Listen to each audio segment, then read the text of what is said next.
মুসাকে নিয়ে যাচ্ছে জবাই করবে। একটা প্রজা গিয়ে বলছে, নাই আসিয়া, হে রানীমা, তোমার সন্তানকে এতক্ষণ মনে হয় প্রায় হত্যাই করে ফেলবে। আসিয়া ডাকতে বলেছিল, কে হত্যা করলো? বলে, তোমার স্বামী হুকুম দিয়েছে জল্লাদদেরকে। ডাক দিয়ে বলল, তাড়াতাড়ি ওদেরকে বন্ধ করতে বলো। বলে, আমাদের কথা কারো শুনবে না, তুমি চলে আসিয়া।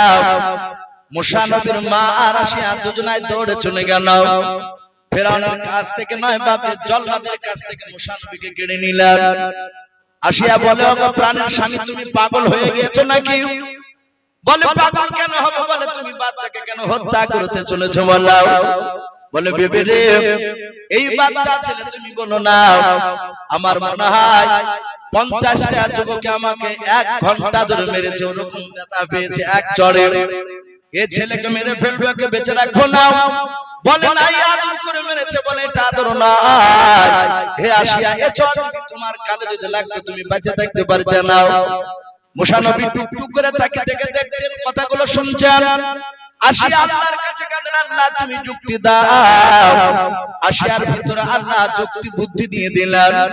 ডাক দিয়ে বলে, স্বামী গো, জানলাম ছেলে তোমাকে ইচ্ছা করে মেরেছে, এটা আমি প্রমাণ করতে চাই। বলে, কি করে প্রমাণ করবা? বলে, স্বামী শুনে নাও, যদি তুমি একটা আগুনের টুকরা আর মিষ্টি জাতীয় জিনিস যদি তুমি 2 জায়গায় রেখে দাও, বাচ্চা মুসাকে ছেড়ে দাও, এই বাচ্চা মুসা যদি দৌড়ে গিয়ে না হামাগুড়ি দিতে দিতে আগুনটা তুলে যদি মুখে দিয়ে দেয়, তাহলে জানবো মুসা নবী তোমাকে ইচ্ছাকৃত মারে না, এই বুঝে না কোনটা মিষ্টি। আর যদি মিষ্টি তুলে মুখে দেয়, তাহলে জানবো তোমাকে জানবো কেন মেরেছে। ছোট বাচ্চা ছেলে আর বাচ্চা বলবো না। তুমি হত্যা করবা, তাতে আমার কোনো বাধা নাই। হাজার হাজার লোকেরা সবাই মিলে বলে, ও বাদশা নামদার, আপনার ভেবে যে যুক্তি দেখিয়েছে এটা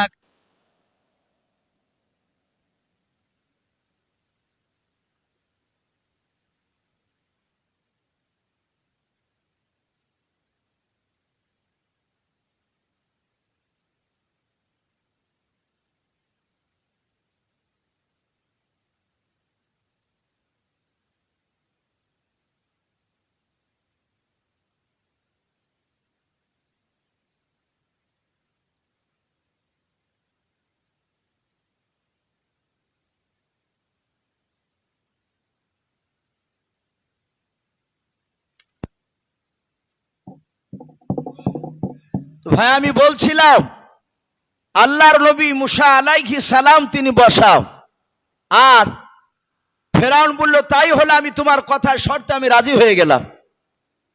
ফেরাউন মুসা আলাইহিস সালামকে রাজ দরবারে বসে রেখেছে। 2 জায়গায় 2টো জিনিস রেখেছে, আগুনের কুণ্ড আর মিষ্টি জাতীয় জিনিস। মুসা আলাইহিস সালামকে ছেড়ে দিয়েছে। হাজার হাজার লোক তারা দাঁড়িয়ে দাঁড়িয়ে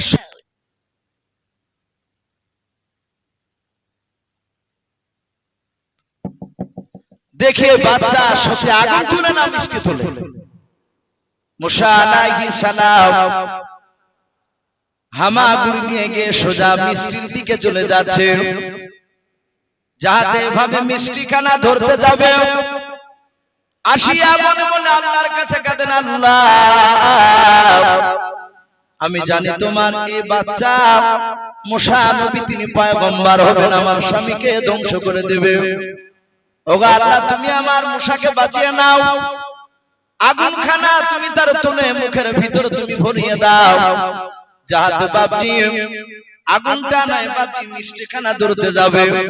আল্লাহর কুদরতে সঙ্গে সঙ্গে হাত কানা নিয়ে গিয়ে জিবরিল আলাইহিস সালাম কেউ তারা জানতে পারলো না। আগুন খানা তুলে মুসা নবীর মুখে ভরে দিলেন। সঙ্গে সঙ্গে মুসা নবীর মা দৌড়ে গিয়ে বাবা মুখ থেকে আগুনের কুণ্ডটা বের করে দিয়ে বলেন, ও বাদশা নামদার, এবার কি আপনার বিশ্বাস হলে বাচ্চা কিছু বোঝে না? ফেরাউন যুক্তিতে হেরে গিয়ে বলল, তাই তো মনে হয়েছে, কিন্তু বিবিরে এত কেন ব্যথা? মুসা আলাইহিস সালামের চিৎকে পড়ে গেল। কিতাবে লিখেছে ফেরাউনের মুসা নবীর যে চর, এই ব্যথাটা 12 বছর ছিল। ফেরাউন ঠিক যখন আপনার সভাতে বক্তব্য দিত, অটোমেটিক ব্যথা শুরু হতো, আবার অটোমেটিক ভালো হয়ে যেত। তো ফেরাউন যাহাতে বক্তব্য দিত মজমা জমিয়ে উঠতো, আর অমনি চড়া ফিরে উঠতো, ওই চড়ের আঘাত, আর উল্টে ফেরাউন পড়ে যেত। আবার কিছুক্ষণ পর মাথা চুলকে টানাটানি করতো, তখন আস্তে আস্তে ছুটতো, তখন মজলিস শেষ। নমরুদ আমরা নাম শুনেছি, তার নাকের ভিতর দিয়ে একটা মশা ঢুকেছিল। সে মশা তাকে 12 বছর ধরে কামড়াচ্ছে। পৃথিবীর সব ডাক্তার কবিরাজ সব ফেল, লাস্টে নমরুদের একটা কাছের লোক রাজদরবার বলছে, বাদশাহ সব তো দেখলেন, কোন ওষুধই কাজ হয় না, আপনার মাথা যন্ত্রণা কমে না। ঠিক যখন মজমায় বক্তব্য দেন, আর অমনি আপনার মাথা যন্ত্রণা উঠে পড়ে। হে বাদশাহ, আমার মন বলে যে আমার পায়ের জুতি আপনার মাথাতে মাইলে মনে হয় যে ব্যথা ভালো হয়ে যাবে। আর নমরুদ রেগে বলে, এই বেয়াদব, তোর জুতি আমার মাথা মারতে হবে। নমরুদ বলল, আমাকে অপমান করেছে, ধর ধরে একে জিন্দায় খেয়ে একে জবাই করে ফেল, ওকে মেরে ফেল। লোকেরা সবাই বলে, তাই তো, এত বড় অন্যায় কথা, কিন্তু ব্যথা কমে না। লাস্টে নমরুদের মন্ত্রী বলল, বাদশাহ সবই তো হলো, ওই যে একটা ওষুধের কথা বলেছে তাকে মেরে ফেলাচ্ছেন, আপনি জবাই করে ফেলাচ্ছেন, ওই জুতিয়া মারতে বলেছেন, ওকে নেই মারিয়ে শেষ করে দিয়েছেন, পায়ের জুতিয়া কিন্তু আছে আপনার দরবারে, এক সাইডে রেখেছে। তো বাদশাহ তো দেখেন না জুতিয়া মেরে ওষুধের কাজ হয় কি। নমরুদ বলল, তাই হয় বলে দেখেন, যাহাতে যন্ত্রণা উঠেছে। আর উনি বাদশাহ বলে, নিয়ে জুতিয়া, ওই জুতি নিয়ে সব আপনি মারে। মারতে মারতে মারতে মারতে গনে 1 2 3 4 করে ঠিক যাহাতে 101 বাড়ি হয়েছে। আর শট করে দেখছে মাথার যন্ত্রণা ভালো হয়ে গেল। ফেরাউন বলছে, বাহ, এতো তাহলে তো আমাকে মারিয়ে ফেলে ভুল করেছি, এতে জুতিয়া মহা ওষুধ। নমরুদ বলল, একটা লোক থাক, আমার অসুখ কখন যন্ত্রণা উঠবে, আরে জুতি দিয়ে মারবে আমাকে 101 বার। ওকে 12 বছর ধরে জুতি দিয়ে পিটাল ছিল, তাফসীর মারুফ কোরআনে এসেছে। লাস্ট দিন মাথা যন্ত্রণার কমে না, মারতে মারতে মারতে মারতে যখন একদম বেশি মেরে ফেলাচ্ছে, পটাশ করে মাথা ফাটিয়ে দেখছেন ভু করে একটা মশা উড়িয়ে চলে গেল। ওই মশাটার একটা পা আর একটা পাখা ছিল পোড়া। ওই নমরুদ বেঈমান যখন ইব্রাহিম আলাইহিস সালামকে আগুনে ফেলেছিল, তখন এই মশাটা বাপজি একটু বাঁচাতে এসেছিল আল্লাহর কুদরত। যাকে ঘটনা অনেক আছে, ওদিকে আমি যাব না। তা আমি বলছিলাম, মুসা আলাইহিস সালাম তিনি বেঁচে গেলেন, ফেরাউনের আসিয়ার চুক্তিতে হেরে গেল, মুসা নবীকে নিয়ে আবার থাকতে লাগলেন। বেশ আস্তে আস্তে মুসা আলাইহিস সালাম তিনি বেশ বড় হয়েছেন। মুসা নবী একদিন বললেন, বাদশা নামদার, আমি আজকে মাঠ বাড়াতে যাব। বলে, যায় না মাঠে। ফেরাউন রাজদরবারে গিয়েছে, মুসা নবী তার মাকে বলছে, মা আমি মাঠে যাব।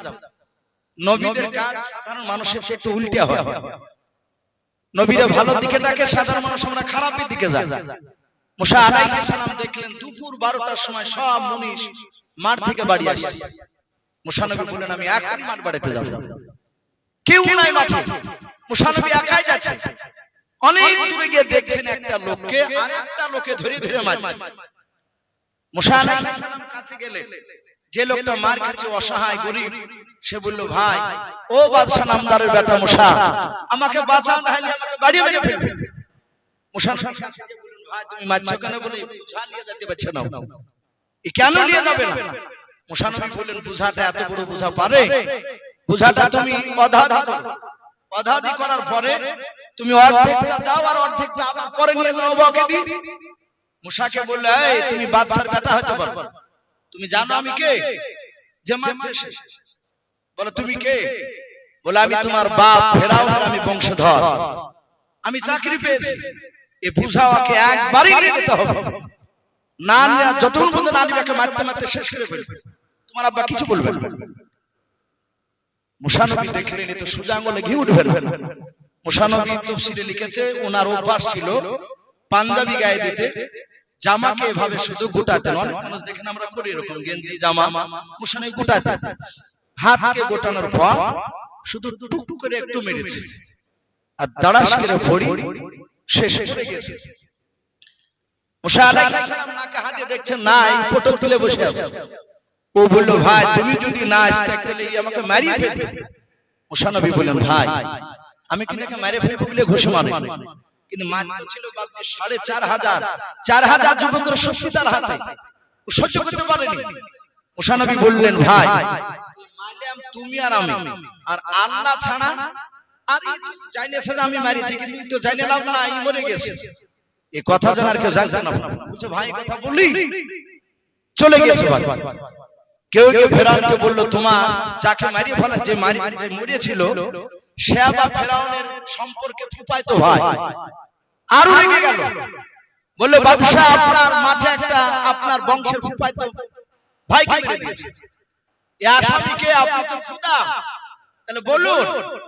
ফেরাউন কায়দা করে বললো আমি জানি, তা আমি এখানে একটু তোমাদেরকে দেখতে চাই যে আমার প্রজারা আমার কথা শুনে কিনা। কায়দা করে কথা বলছে, মনে তো জানে না। ও বললো শোনো, এই আসামি যে বলে দিতে পারবে ধরে দিতে পারবে তাকে মোটা অঙ্কের টাকা দেওয়া হবে। সবাই বাপজি জাসুসি করতে লাগলো, গোয়েন্দাগিরি।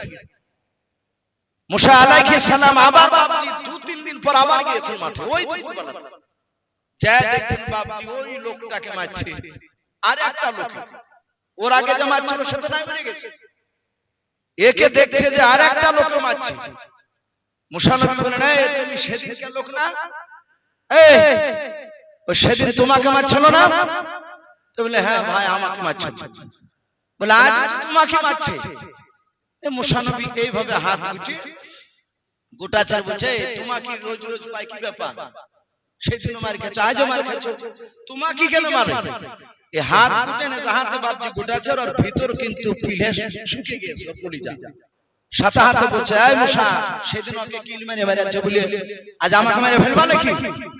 এই জাহাতে কথা বলেছে, আর ওই যে মারছিল সে বলে কি বললি? তাহলে আসামি মুসা অমনি লাঠিকে ফেলে দিয়ে এই দূর ফেরাউনের দরবার ধরা লেগে বলে খবর দিলে মোটা টাকা পাবে। মুসা নবী বলেন ভাই আমি বলতে বারণ করেছিলাম তুমি নাম করবা না, ফেরাউন এবার জানতে পারবে আমি মেরেছি।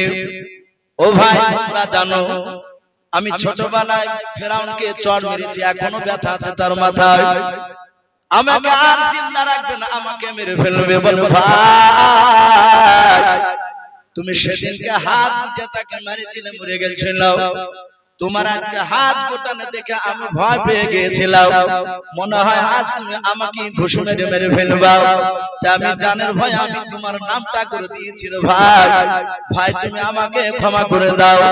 মুসা নবী বলেন আমি তোমাকে ক্ষমা করে দিলাম ভাই, কিন্তু শুনে নাও আজ থেকে আমি ফেরাউনের দরবারে যেতে পারবো না।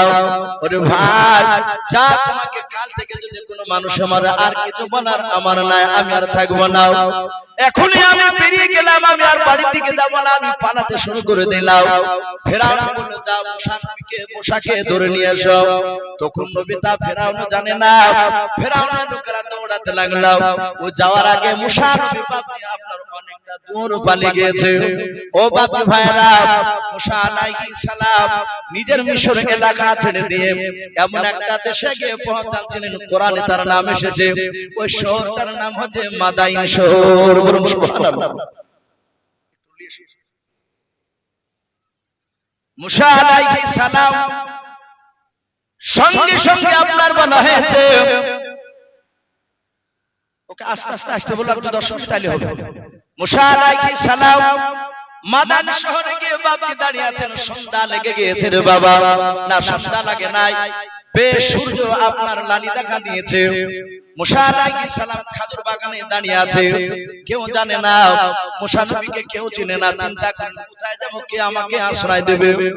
হঠাৎ করে দেখলেন মুসা আলাইহিস সালাম দুটো ছোট ছোট বাচ্চা মেয়ে, তারা খেজুরের বাগানের আড়ালে তারা চুপচাপ দুটো ছাগল নিয়ে দাঁড়িয়ে আছে।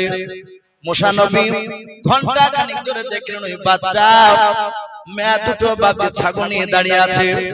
মুসা নবী কাছে গিয়ে বলল গো বোনেরা অনেকক্ষণ ধরে দেখলাম তোমরা এই জায়গায় ছাগল নিয়ে দাঁড়িয়েছো, বাড়িও যাও না, ছাগল চড়াও না, ব্যাপারটা কি বললাম? মেয়ে এইভাবে মুসা নবীকে একবার দেখার পর তারা আর মুসা নবীর দিকে তাকালো না, তারা অন্য দিকে ফিরে ডাক দিয়ে বলল, ওগো ভাই, আমরা তোমাকে চিনি না, মনে হয় তুমি আমাদের দেশের মেহমান নতুন এসেছো। ও ভাই শুনে নাও, ওই দেখা করে একটা ঝর্ণা দেখতে পাওয়া যাচ্ছে। বলে হ্যাঁ, সারাদিন ছাগল চড়িয়েছি, ওরাও ছাগল চড়ানোর উপর। তারা শুনে নাও, ওই ঝর্ণায় পানি পান করে নিয়ে তারা সবাই বাড়ি যাবে। আমরা এমন একজন লোকের আমরা সন্তান। শুনে নাও, আমরা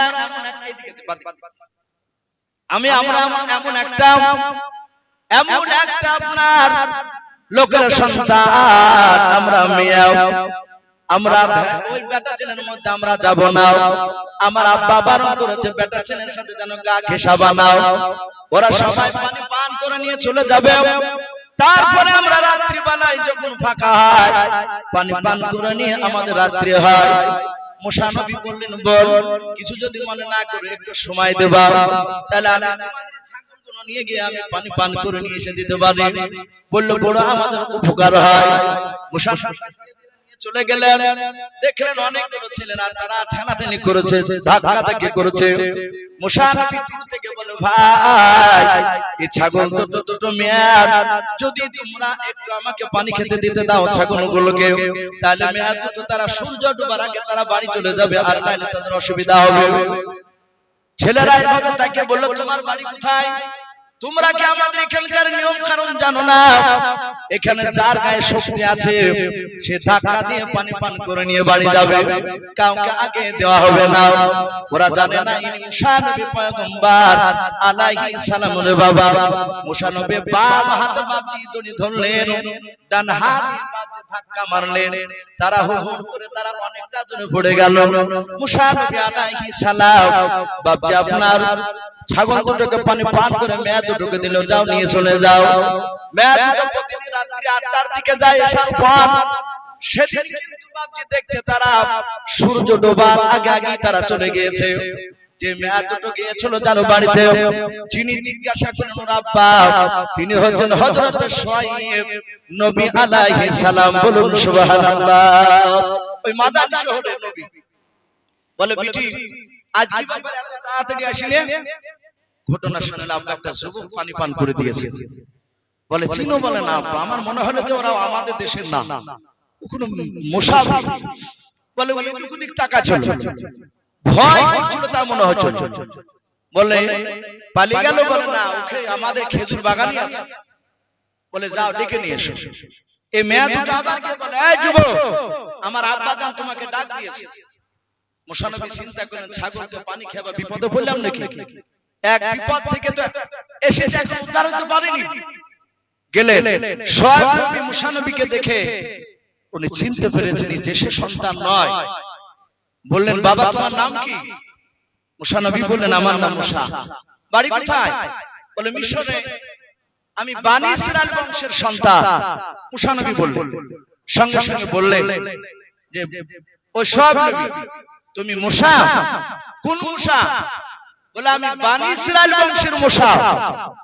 শুআয়ব নবী চট করে বাবজি চেয়ার থেকে দাঁড়িয়ে গেলেন, বললেন, বাবা তুমি বসো। নবী বুঝতে পেরেছে বনি ইসরাইল বংশে একজন মুসা আসবে, তিনি আমার চেয়ে হাই র‍্যাঙ্কের নবী হবে। জোরে বলুন সুবহানাল্লাহ। মুসা আলাইহিস সালামকে কাছে পেয়ে বললেন, বাবা কোথায় যাব? বলে, আমি তা জানি, ফেরাউনের দরবারে ঘটনা শোনাবো। বলে, চিন্তা নেই বাবা, আমার দরবারে থাকো। থাকলে উনি চিন্তা করে একে ধুইতে পারলেন। কয়েক বছর ধর পর আমার পিটি উপযুক্ত যদি হয় বিয়ে, আর এর সাথে যদি বিয়ে দিতে পারি, আমি বিরাট একটা ভাগ্যবান হয়ে যাব। বলুন সুবহানাল্লাহ। তো যাই হোক বাপজি, আমার ভাইরা, মা বোনেরা, পুনে 10টা বাজতে চলল। রাত্রি আমাদের প্রোগ্রাম 9টা 10টা পর্যন্ত হবে, এরকম একটা আমাদের ধারণা ছিল। তো যাই হোক আলহামদুলিল্লাহ, আমাদের প্রায় 10টা বাজতে চললো। আমি আপনাদের দেশেরই ছেলে, রাত পোহালো, রাতও দেখতে পাচ্ছেন আমাকে। তো যাই হোক দোয়া করবেন। আমি আর বেশি লম্বা চড়া করবো না। আমার শ্বশুর মশাই উনি আমাকে জামাই জামাই করে ডাকে। আমার নানা শ্বশুরের দেশে ওনার বাড়ি। আমার নানা শ্বশুরের সম্পর্কে ওনার সেদিক থেকে আমাকে জামাই জামাই, শুধু আজই নয়, অনেক জালসাতে বাপ বাটাতে করি। উনি অনেক দূর দূরান্ত যায়, উনি একজন ভালো বক্তা। তো যাই হোক, আজকে ওনাকে হয়তো বলার পর আল্লাহ হয়তো ওনার রুচিতে এখানে মেপেছিলেন, কিন্তু কিছু মানুষের খাতিরে অশিলা থাকে, আমি বলার কারণে উনি না করতে পারেনি। উনি এসেছে, উনি আমাদের দেশের মেহমান, ওনাকে তার সম্মান আমাদের সকলে দেওয়া দরকার। বক্তা পাশে রেখে কথা বলা এটা বেয়াদবি, এটা ঠিক নয়। তো যাই হোক, বেশ কিছু কথা আলোচনা করেছি। এই মুশাআরা ইসলামের কথাটা আমার আনিরুল বাপজি আজ কয়েকদিন থেকে বলছিল যে বাপ একটু এই ঘটনাটা একটু বলে। তো যাই হোক, সেই সাথে যেহেতু লোক খুবই কম আছে এখানে, আমরা তবু বাবা দু চার কথা একটু তুলে ধরলাম। আল্লাহ যদি আবার কোনোদিন যদি বলেন যে এখান থেকে বলেন, তো এখান থেকে আবার ইনশাআল্লাহ শোনানো হবে। যেহেতু আমরা অনেক জায়গাতে জীবনী করি, 3 দিন 4 দিন করে এক একটা স্টেজ এক একটা নবীর ঘটনা আলোচনা হয়। তো যাই হোক, আমি লম্বাচড়া করবো না। আমি বলবো বাবা ভাইরা যারা এদিক থেকে আছে, আমি অনুরোধ করব, উনি আমাদের দেশের মেহমান, যতটুকু আল্লাহ ওনার জবান দিয়ে বলাবে আমরা শুনবো, এবং আমরা একটু চেষ্টা করব আরো কেউ যদি বাইরে থাকে একটু গুছিয়ে এসে বসা। আল্লাহ রাব্বুল আলামিন আমাদের সকলকে কোরআন এবং সুন্নাত মাফিক আমল করার তৌফিক দান করুন। আল্লাহুম্মা আমিন, আল্লাহুম্মা আমিন। ওয়া আখিরু দাওয়ানা আনিল হামদুলিল্লাহি রাব্বিল আলামিন। এখন আপনাদের সম্মুখে হযরত মাওলানা হাফেজ এনামুল হক সাহেব, উনি আপনাদের সামনে কোরআন হাদিস থেকে মূল্যবান কথা আলোচনা করবেন, আমরা শুনবো। আসুন।